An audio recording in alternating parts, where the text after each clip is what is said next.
In this video series, we're talking about elements of leadership. Today I want to talk about innovation. Now, when people think about innovation, they normally think about product or process design. What's the next new product or thing we can invent from scratch? The iPhone comes to mind. What's it going to look like? What are the features? The Tesla vehicle was a phenomenal innovation for the automotive industry. So the mainstream view of innovation centers around developing new products or processes. Another way you can develop innovation in your group, though, is to establish a culture of reuse. So this process of reuse is thinking about your own issues and finding other people that have already solved them. Let me give you an example. Most of my career has been spent in corporate America in various positions both here and abroad. So when I decided to go into executive leadership coaching, I thought I had the background to do it. I had a lot of experience in various roles, spent time here, spent time in Europe, spent time with M&A. I thought I was pretty equipped to help people through leadership development in all areas and all industries. But I took the time to think about what are the best practices of coaches. And sure, experience is one of them, but the other one was developing deep and quick relationships.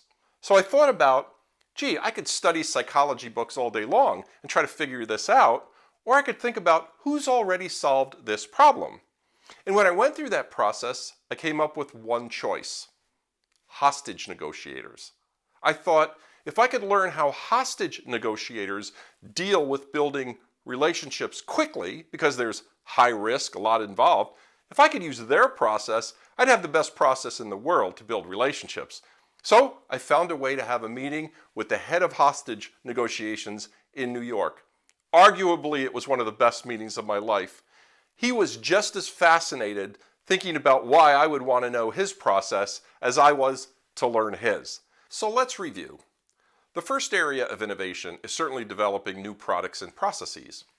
The second area of innovation is developing a culture of reuse, taking the time to think about your issues and problems and finding other people, industries that have solved them and spending your time adapting them to your application. The third area of innovation is developing a culture of critique and challenge, taking your vision and strategy outside of your organization and inviting critique and challenge. Let me give you an example.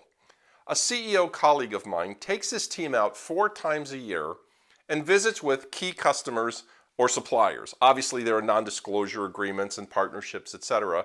But each shares their vision and strategy for the future, inviting reasons why the strategy won't work. Tell me why this won't work. Poke holes in it. Find opportunities for me to improve my vision and strategy. This outside view creates all kinds of opportunities for both companies, and therefore it's an innovative way to make your strategy and vision better. So constantly ask yourself, are you driving innovation in your products and processes? Are you fostering a culture of reuse? Are you inviting critique and challenge to the status quo? Great leaders drive these 3 areas of innovation all the time.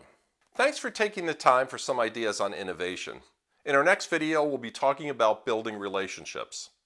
For more leadership thoughts, subscribe to our YouTube channel, follow us on LinkedIn, or visit our website, winstonepartners.com. Remember, better leaders, better business.